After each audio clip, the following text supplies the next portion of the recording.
Hello friends, welcome back to my YouTube channel arts students corner. आपका स्वागत है फिर से मेरे यूट्यूब चैनल पे जिसका नाम है आर्ट्स स्टूडेंट्स कॉर्नर। तो आज इस वीडियो में हम लोग पढ़ेंगे the cotton textile industry topic से स्टार्ट करेंगे इस वीडियो को। और हमारा चैप्टर चल रहा है मैन्युफैक्चरिंग इंडस्ट्रीज़। बुक है India people and economy, class 12 geography NCERT। Chapter 8 है, यूनिट 3 है। इसका हम लोग आज पढ़ेंगे the cotton textile industry. Part 2 होने वाला है ये चैप्टर का, और पार्ट 1 मैंने डाल दिया है, आप लोग वहाँ देख लीजिएगा पहले। और रिक्वेस्ट है कि पहले पार्ट 1 देख के ही आएगा, उससे आपको चैप्टर को समझने में आसानी होगी, बीच से स्टार्ट नहीं करना चाहिए। तो अब हम लोग स्टार्ट करते हैं कॉटन टेक्सटाइल इंडस्ट्री। अगर आपको अच्छा लगे तो लाइक कर दीजिएगा, ज़्यादा से ज़्यादा शेयर कीजिएगा और चैनल को सब्सक्राइब करना मत भूलिएगा। तो चलिए शुरू करते हैं अपना आज का टॉपिक, जो कि है cotton textile industries. The cotton textile industry यानी कि सूती वस्त्र उद्योग। The cotton textile industry is one of the traditional industries of India. सूती वस्त्र उद्योग भारत के परंपरागत उद्योगों में से एक है। In the ancient and the medieval times it is used to be only a cottage industry. प्राचीन और मध्यकाल में ये केवल एक कुटीर उद्योग के रूप में थे। India was famous world wide for the production of muslin, a very fine variety of cotton cloth, calicoes, chintz and other different varieties of fine cotton cloth. Bharat संसार में उत्कृष्ट कोटि का मलमल, कैलिको, छींट और अन्य प्रकार की अच्छी गुणवत्ता वाले सूती कपड़ों के उत्पादन के लिए प्रसिद्ध था। The development of this industry in India was due to several factors. भारत में इस उद्योग का विकास कई कारणों से हुआ।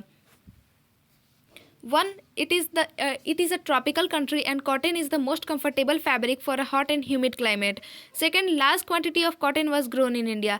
Abundant skilled labor required for this industry was available in this country. In fact, in some areas, the people were producing cotton textiles for generation and transport the skill from one generation to the other, and in the process perfected their skills. पहला, भारत एक उष्णकटिबंधीय देश है एवं सूती कपड़ा गर्म और आर्द्र जलवायु के लिए एक आरामदायक वस्त्र है। दूसरा, भारत में कपास की बड़ी मात्रा में उत्पादन होता है। देश में इस उद्योग के लिए आवश्यक कुशल श्रमिक प्रचुर मात्रा में उपलब्ध थे। वस्तुतः कुछ क्षेत्रों में लोग सूती वस्त्रों का उत्पादन पीढ़ियों से कर रहे थे और अपनी कुशलता को एक पीढ़ी से दूसरी पीढ़ी में स्थानांतरित कर रहे, और इस प्रक्रिया में उनकी कुशलताएं पक्की हो गईं। Initially, the British did not encourage the development of the indigenous cotton textile industry. प्रारंभ में अंग्रेजों ने स्वदेशी सूती वस्त्र उद्योग के विकास को प्रोत्साहित नहीं किया।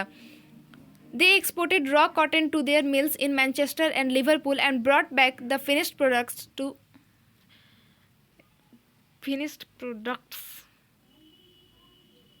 be sold in India. This cloth was cheaper because it was produced at mass scale in factories in UK as compared to the cottage-based industries of India. वे कच्चे कपास को मैनचेस्टर और लिवरपूल स्थित अपनी मिलों के लिए निर्यात कर देते थे और वहां तैयार माल को बेचने के लिए भारत ले आते थे। यह कपड़ा सस्ता होता था क्योंकि भारत के कुटीर उद्योगों की तुलना में यूनाइटेड किंगडम की मिलों में बड़े पैमाने पर उत्पादन होता था। In 1854, the first modern cotton mill was established in Mumbai. 1854 में पहली आधुनिक सूती मिल की स्थापना मुंबई में की गई। This city has several advantages as a cotton textile manufacturing center. इस शहर को सूती वस्त्र निर्माण केंद्र के रूप में कई लाभ थे। It was very close to the cotton producing areas of Gujarat and Maharashtra. यह गुजरात और महाराष्ट्र के कपास उत्पादक क्षेत्रों के बहुत निकट था। Raw cotton used to be brought to Mumbai port to be transported to England. Therefore, cotton was available in Mumbai city itself. Moreover, Mumbai even then was the financial center and the capital needed to start an industry was available there. कच्ची कपास England को निर्यात करने के लिए मुंबई पतन तक लाई जाती थी, इसीलिए कपास स्वयं मुंबई नगर में उपलब्ध थी। इसके अतिरिक्त मुंबई उस समय भी वित्तीय केंद्र था एवं उद्योग प्रारंभ करने के लिए आवश्यक पूंजी भी उपलब्ध थी। As a large town providing employment opportunities attracted labor in large numbers. रोजगार अवसर प्रदान करने वाला बड़ा नगर होने के कारण यह श्रमिकों के लिए एक आकर्षक केंद्र था। The machinery required for a cotton textile mill could be directly imported from England. सूती वस्त्र मिलों के लिए आवश्यक मशीनों का आयात इंग्लैंड से किया जा सकता था। Subsequently, 2 more mills, the Sahapur mill and the Calico mill, were established in Ahmedabad. By 1947, the number of mills in India went up to 423, but the scenario changed after partition and this industry suffered a major recession. बाद में 2 और मिलें शाहपुर मिल और calico मिल अहमदाबाद में स्थापित की गईं। 1947 तक भारत में मिलों की संख्या 423 तक पहुंच गई, लेकिन देश विभाजन के बाद दृश्य बदल गया और इस उद्योग को एक बड़ा प्रतिसरण झेलना पड़ा। This was due to the fact that the most of the good quality cotton growing areas had gone to West Pakistan and India was left with 409 mills and only 29% of the cotton producing area. इसका कारण यह था कि अच्छी गुणवत्ता वाले कपास उत्पादक क्षेत्रों में से अधिकांश पश्चिमी पाकिस्तान में चले गए और भारत में 409 मिलें और केवल 29% कपास उत्पादक क्षेत्र रह गए. After independence, this industry gradually recovered and eventually flourished. स्वतंत्रता प्राप्ति के बाद इस उद्योग में धीरे धीरे पुनर्लाभ की स्थिति आई और अंततः यह उद्योग फिर से विकसित हो गया. The cotton textile industry in India can be broadly divided into two sectors, the organized sector and the unorganized sector. Bharat में सूती वस्त्र उद्योग को दो सेक्टर्स में बांटा जा सकता है, संगठित सेक्टर और असंगठित sector. The decentralized sector includes cloth produced in handlooms, including khadi and power looms. The production of the organized sector has drastically fallen from 81% in the mid-20th century to only about 6% in 2000. At present, the power looms on the decentralized sector produce more than the handloom sector. विकेंद्रित sector के अंतर्गत हथकरघों यानी खादी सहित और विद्युत करघों में उत्पादित कपड़ा आता है. संगठित सेक्टर के उत्पादनों में तेजी से कमी आई है. यह 20 शताब्दी के मध्य में 81% से घटकर 2000 में केवल लगभग 6% रह गया है. वर्तमान में देश में उत्पादित सूती वस्त्र हथकरघा सेक्टर की तुलना में विकेंद्रित सेक्टर में विद्युत करघों द्वारा अधिक उत्पादित किया जाता है. Cotton is a pure raw material which does not lose weight in the manufacturing process. So other factors like power to drive the looms, labor, capital और market may determine the location of the industry. कपास एक शुद्ध कच्चा माल है जिसका वजन निर्माण प्रक्रिया में नहीं घटता है. अतः अन्य दूसरे कारक जैसे करघों को चलाने के लिए शक्ति, श्रमिक, पूंजी अथवा बाजार आदि उद्योग की स्थिति को निर्धारित करते हैं. At present, the trend is to locate the industry at or close to markets, as it is the market that decides what kind of cloth is to be produced.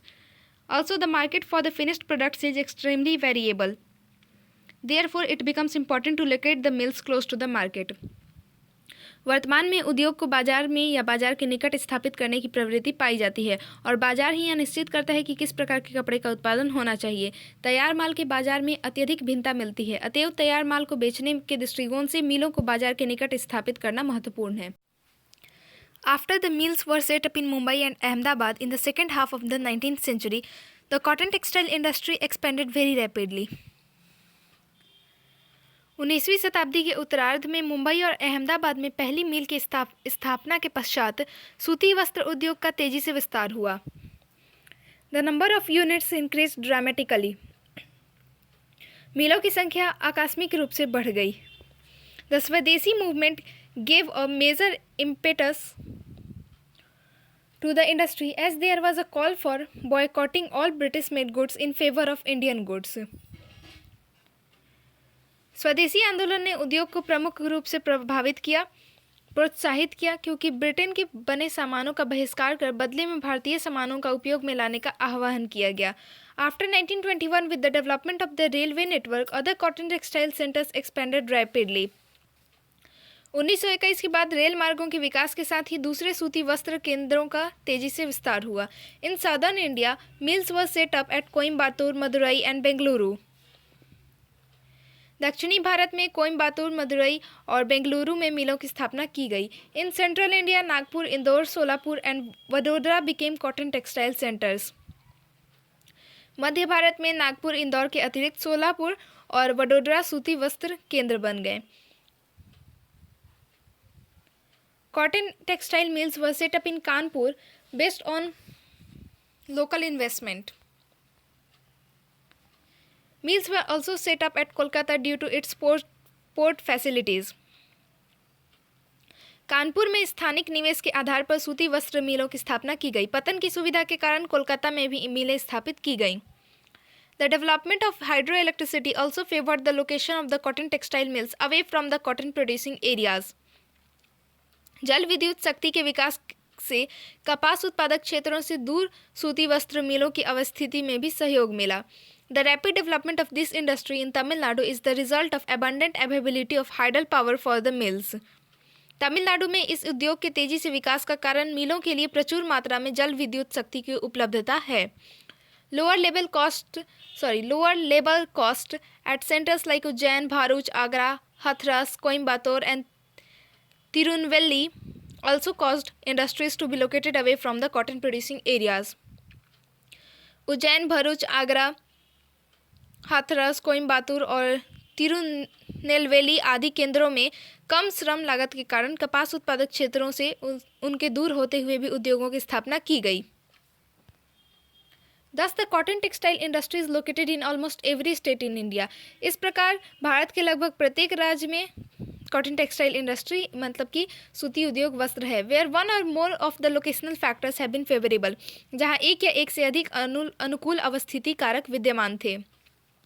The importance of raw materials has given a way to market or to a cheaper local labor force, or it may be the availability of power. इस प्रकार कच्चे माल के स्थान पर बाजार अथवा सस्ते स्थानिक श्रमिक या विद्युत शक्ति की उपलब्धता अधिक महत्वपूर्ण हो गई. Presently, the major centers of the cotton textile industry are Ahmedabad, Bhiwandi, Solapur, Kolhapur, Nagpur, Indore, and Ujjain. वर्तमान में अहमदाबाद, भिवांडी, सोलापुर, कोल्हापुर, नागपुर, इंदौर और उज्जैन सूती वस्त्र उद्योग के मुख्य केंद्र हैं. All these centers are the traditional centers and are located close to the cotton producing regions. Maharashtra, Gujarat and Tamil Nadu are the leading cotton producing states. West Bengal, Uttar Pradesh, Karnataka and Punjab are the other important cotton textile producers. ये सभी केंद्र परंपरागत केंद्र हैं और कपास उत्पादक क्षेत्रों के निकट स्थित हैं. महाराष्ट्र, गुजरात और तमिलनाडु अग्रणी कपास उत्पादक राज्य हैं. पश्चिम बंगाल, उत्तर प्रदेश, कर्नाटक और पंजाब दूसरे महत्वपूर्ण सूती वस्त्र उत्पादक हैं.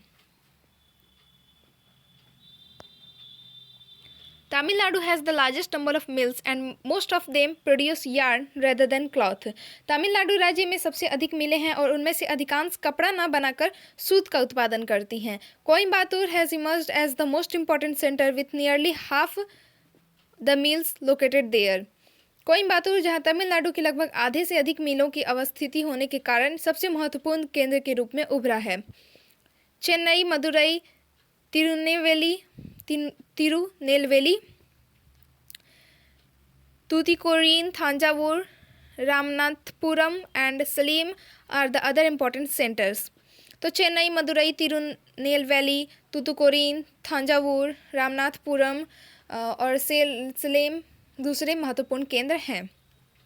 In Karnataka, the cotton textile industry has developed in the cotton producing areas in the northeastern part of the state. Davangere, Hubballi, Ballari, Mysuru and Bengaluru are important centers. Karnataka में सूती वस्त्र उद्योग का विकास राज्य के उत्तरी पूर्वी भागों के कपास उत्पादक क्षेत्रों में हुआ है, जहां देवनगरी, हुब्बली, बल्लारी, मैसूरू और बेंगलुरु महत्वपूर्ण केंद्र हैं. मैसूरू और Bengaluru.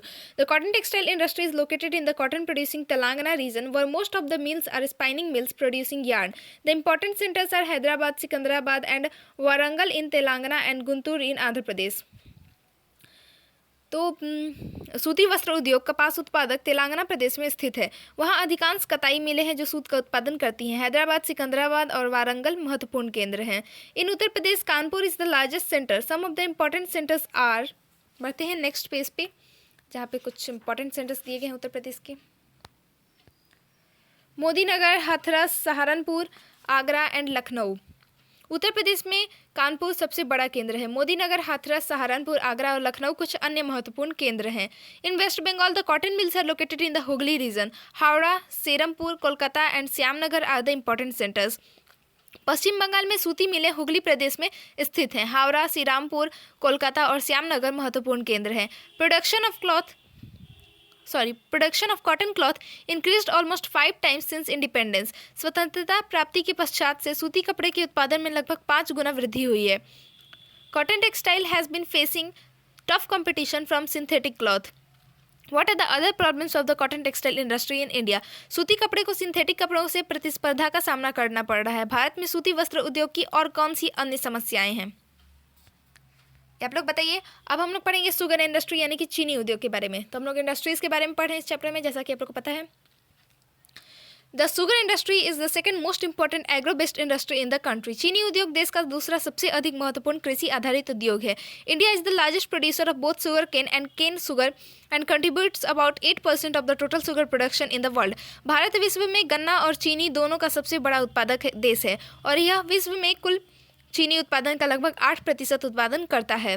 Besides खांदासारी and gur or jaggery are also prepared from sugar cane. इसके अतिरिक्त गन्ने से खांडसारी और गुड़ भी तैयार किए जाते हैं। This industry provides employment for more than 4 lakh persons directly and a large number of farmers indirectly. Sugar industry is a seasonal industry because of the seasonality of raw materials. यह उद्योग 4 लाख से अधिक लोगों को प्रत्यक्ष रूप से और एक बड़ी संख्या में किसानों को अप्रत्यक्ष रूप से रोजगार प्रदान करता है। कच्चे माल के मौसमी होने के कारण चीनी उद्योग एक मौसमी उद्योग है। तो ये कैसे किसानों को अप्रत्यक्ष रूप से प्रदान करता है रोजगार, ये आप लोग कमेंट सेक्शन में बताइए। बहुत कॉमन सेंस का बात है, फिर भी मैं पूछ लेती हूँ, तो ये आप लोग बताइए। Development of the industry on modern lines dates back to 1903 when a sugar mill was started in Bihar. आधुनिक आधार पर उद्योग का विकास 1903 में प्रारंभ हुआ जब बिहार में एक चीनी मिल की स्थापना की गई। Subsequently, sugar mills were started in other parts of the Bihar and Uttar Pradesh. In 1950 to 51, 139 factories were in operation. The number of sugar factories rose to 662 in 2010 to 11. इसके बाद बिहार और उत्तर प्रदेश के दूसरे भागों में चीनी मिलें खोली गई। 1950 से 51 में 139 कारखाने प्रचालन में थे। 2010 से 11 में चीनी मिलों की संख्या बढ़कर 662 हो गई। Location of the sugar industry यानी कि उद्योग की अवस्थिति। Sugar cane is a weight losing crops. गन्ना एक भार ह्रास वाली फसल है। The ratio of sugar to sugar cane varies between 9 to 12% depending on its variety. चीनी और गन्ने का अनुपात 9% से 12% के बीच होता है जो इसकी गुणवत्ता पर निर्भर करता है। Its sucrose content begins to dry during haulage after it has been harvested from the field. Better recovery of sugar is dependent upon its being crushed within 24 hours of its harvesting. Sugar factories hence are located within the cane producing regions. खेतों में काटकर एकत्रित करने से लेकर ढुलाई की अवधि तक इसमें सुक्रोज की मात्रा सूखती रहती है। गन्ने को खेत से काटने के 24 घंटे के अंदर ही पेरा जाए तो अधिक चीनी की मात्रा प्राप्त होती है। इसीलिए इस प्रदेश में अधिकांश कारखाने गन्ना उत्पादक क्षेत्रों के निकट ही स्थित हैं। Maharashtra has emerged as a leading sugar producer in the country and produces more than 1/3 of the total production of the sugar in the country. Maharashtra देश में अग्रणी चीनी उत्पादक राज्य के रूप में विकसित हुआ और देश में कुल चीनी उत्पादन के 1/3 से अधिक भाग का उत्पादन करता है।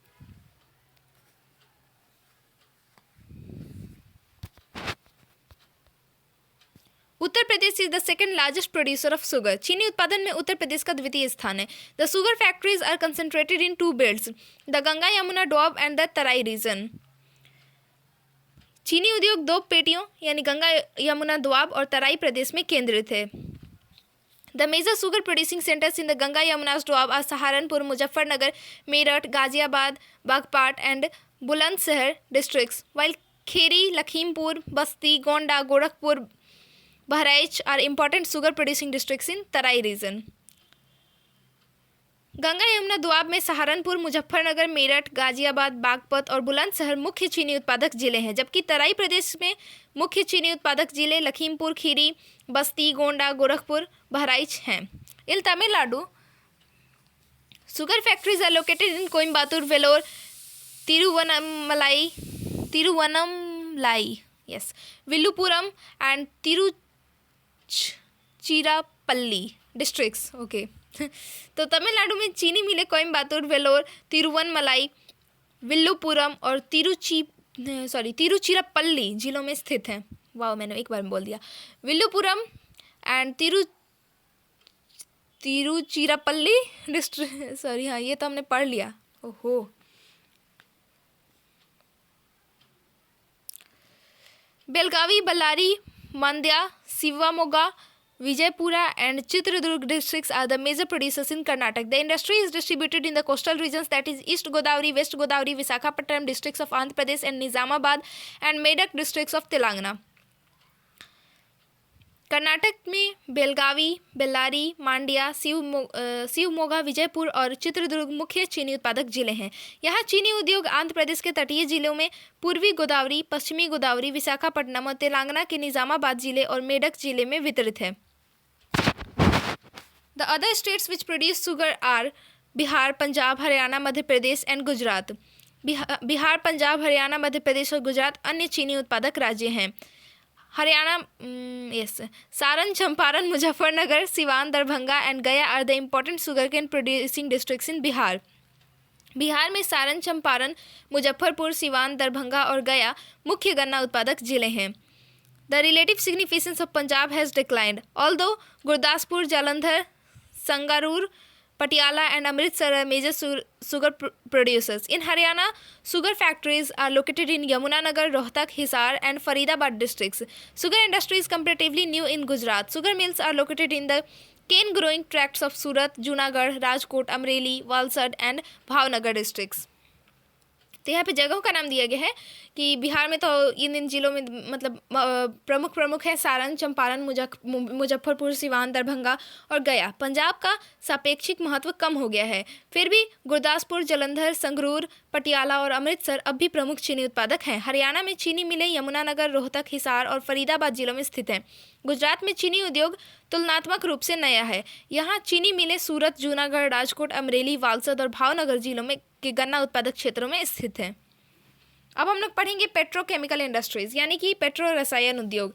This group of industries has been growing very fast in India. उद्योगों का यह वर्ग भारत में तेजी से विकसित हो रहा है। A variety of products come under this category of industries. उद्योगों की श्रेणी के अंतर्गत कई प्रकार के उत्पाद आते हैं। In 1960s demand for organic chemicals increase so fast that it became difficult to meet this demand. 1960 में जैव रसायनों की मांग इतनी तेजी से बढ़ी कि इसको पूरा करना कठिन हो गया। At that time, petroleum refining industry expanded rapidly. Many items are derived from crude petroleum, which provide raw materials for many new industries. These are collectively known as petrochemical industries.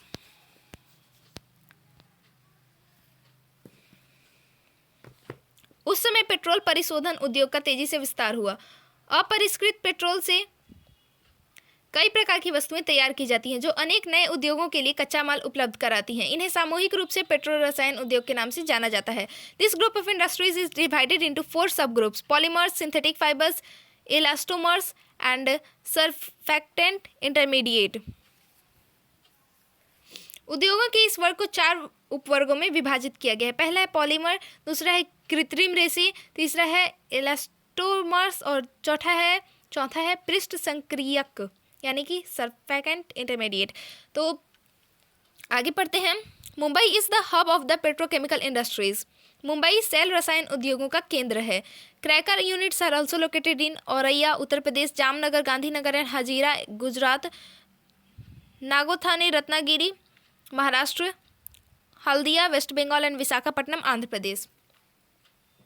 पटाखों के उद्योग औरैया उत्तर प्रदेश, जामनगर, गांधीनगर और हजीरा गुजरात में, नागोथाने और रत्नागिरी महाराष्ट्र, हल्दिया पश्चिम बंगाल और विशाखापट्टनम आंध्र प्रदेश में भी स्थित हैं। 3 organisations are working in the petrochemical centre under the administrative control of the department of chemicals and petrochemicals.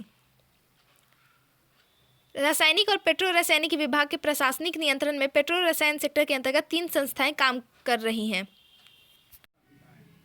First is the Indian Petrochemical Corporation Limited (IPCL), a public sector undertaking. It is responsible for the manufacture and distribution of the various petrochemicals like polymers, chemicals, fibers and fiber intermediates. पहली भारतीय petro रासायनिक corporation limited (IPCL) सार्वजनिक sector में आती है। यह विभिन्न प्रकार के पेट्रो रसायनों जैसे कि पॉलीमर, रेसों और रेसों से बने संक्रियक का निर्माण और वितरण करता है। Second is the petro Fields Cooperative Limited (PCL), a joint venture of the Government of India and Weavers Cooperative Societies. It produces polyester filament yarn and nylon chips at its 2 plants located at Vadodara and Naldhari in Gujarat. Third is the Central Institute of Plastic Engineering and Technology (CIPET), involved in imparting training in petrochemical industry. तो दूसरा पेट्रोफिल्स cooperative limited है जो भारत सरकार एवं बुनकरों की सहकारी संस्थाओं का संयुक्त प्रयास है। यह पॉलिस्टर तंतु, सूत और नायलॉन चिप्स का उत्पादन गुजरात स्थित वडोदरा और नलधारी संयंत्रों में करता है। तीसरा central institute of plastic engineering and technology है, जो पेट्रोकेमिकल उद्योग में प्रशिक्षण प्रदान करता है। The National Organic Chemicals Industries Limited (NOCIL), established in a private sector in 1961, started the first naphtha-based chemical industry in Mumbai. Later, several other companies were formed. The plants located in Mumbai, Barauni, Mettur, Pimpri, and Risra are the major producers of plastic materials. सार्वजनिक sector में 1961 में स्थापित the national organic chemicals industries limited naphtha पर आधारित मुंबई का पहला रासायनिक उद्योग था। इसके बाद अन्य कई कंपनियां बन गई। मुंबई, बरौनी, मेटूर, पिंपरी और रिसरा में स्थित संयंत्र प्लास्टिक की वस्तुओं के मुख्य उत्पादक हैं। About 75% of these units are in small sector. The industry also uses recycled plastics, which constitutes about 30% of the total production. लगभग 75% इकाइयाँ लघु पैमाने के सेक्टर में हैं। यह उद्योग पुनः चक्रित यानी कि रिसाइकल्ड प्लास्टिक का भी प्रयोग करता है, जो पूरे उत्पादन का लगभग 30% है। Synthetic fibers are widely used in the manufacturing of fabrics because of their inherent strength, durability, washability, and resistance to shrinkage. संश्लिष्ट तंतु यानी कि सिंथेटिक फाइबर का अपने मजबूती, टिकाऊपन, प्रक्षालनता, धोने पर न सिकोड़ने के गुणों के कारण इसका व्यापक रूप से प्रयोग कपड़ा बनाने के लिए किया जाता है। Industries manufacturing nylon and polyester yarns are located at Kota, Pimpri, Mumbai, Modinagar, Pune, Ujjain, Nagpur, and Udhna. Acrylic staple fiber is manufactured at Kota and Vadodara. Nylon तथा पॉलिएस्टर धागा बनाने के संयंत्र कोटा, पिंपरी, मुंबई, मोदीनगर, पुणे, उज्जैन, नागपुर एवं उधना में लगाए गए हैं। कोटा और वडोदरा में एक्रेलिक कपड़े बनाए जाते हैं। बढ़ते हैं नेक्स्ट पेज पे। Though plastics have become inspirable items in our daily use and they have affected our lifestyle. यद्यपि प्लास्टिक हमारे दैनिक जीवन के उपयोग के लिए एक अपृथक्करणीय वस्तु बन चुकी है और हमारे रहन सहन की पद्धति को प्रभावित करती है, but due to its non biodegradable quality it has emerged as the greatest threat to our environment. परंतु जैव निम्नीकरण का गुण न होने के कारण यह हमारे पर्यावरण के लिए सबसे बड़ा खतरा बन गया है। Hence, use of plastic is being discouraged in different states of India. Do you know how does plastic adversely affect our environment? इसीलिए भारत के विभिन्न राज्यों में प्लास्टिक के उपयोग को हतोत्साहित किया जा रहा है। क्या आप जानते हैं कि प्लास्टिक किस प्रकार हमारे पर्यावरण को हानि पहुंचाता है? अगर वो जानते हैं तो बताइए कमेंट सेक्शन में, इसीलिए बताइए कमेंट सेक्शन। अब है नॉलेज बेस्ड इंडस्ट्रीज यानी कि ज्ञान आधारित उद्योग। The advancement in information technology has had a profound influence on the country's economy. औगम प्रौद्योगिक उन्नति ने देश की अर्थव्यवस्था पर गहरा प्रभाव डाला है। The information technology IT revolution opened up new possibilities of economic and social transformation. सूचना औद्योगिकी क्रांति ने आर्थिक और सामाजिक रूपांतरण के लिए नई संभावनाएं उत्पन्न कर दी हैं। The IT and IT enabled business process outsourcing services continue to be on a robust growth path. Indian software industry has emerged as one of the fastest growing sectors in the economy. The software industry has surpassed electronic hardware production. The Indian government has created a number of software parks in the country.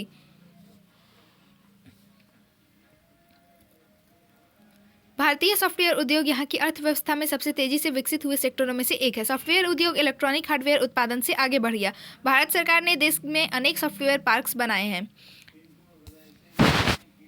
India's software industry has achieved a remarkable distinction for providing quality products. Bharat के software उद्योग को उत्तम उत्पाद उपलब्ध कराने में असाधारण प्रतिष्ठा प्राप्त हो चुकी है। A large number of Indian software companies have acquired international quality certification. बड़ी संख्या में भारतीय सॉफ्टवेयर कंपनियों ने अंतर्राष्ट्रीय गुणवत्ता प्रमाणन प्राप्त कर लिया है। A majority of multinational companies operating in the area of information technology have either software development centers or research development centers in India. औगम प्रौद्योगिकी के क्षेत्र में कार्यरत अधिकांश बहुराष्ट्रीय कंपनियां के या तो सॉफ्टवेयर विकास केंद्र अथवा अनुसंधान विकास केंद्र भारत में ही हैं। A major impact of this growth has been on employment creation, which is almost doubled every year. इस विकास का मुख्य प्रभाव रोजगार अवसर के सृजन पर पड़ा है, जो प्रतिवर्ष लगभग दुगना हो रहा है। अब है liberalisation, privatisation, globalisation and industrial development in India, यानी कि भारत में उदारीकरण, निजीकरण और वैश्वीकरण एवं औद्योगिक विकास। तो आपको लगता है मैं इसी में पढ़ाऊंगी, लेकिन मैं इसमें नहीं पढ़ाऊंगी। इसको पढ़ेंगे हम लोग नेक्स्ट वीडियो में। तब तक के लिए स्टे ट्यून्ड। अच्छा लगा तो लाइक कर दीजिएगा, ज़्यादा से ज़्यादा शेयर कीजिएगा। इस वीडियो को अच्छा नहीं लगा तो आप डिसलाइक भी कर सकते हैं। कोई डाउट्स होगा तो आप कमेंट सेक्शन में पूछ सकते हैं। इस वीडियो को शेयर कीजिएगा और चैनल को सब्सक्राइब करना मत भूलिएगा। Thank you for watching the video.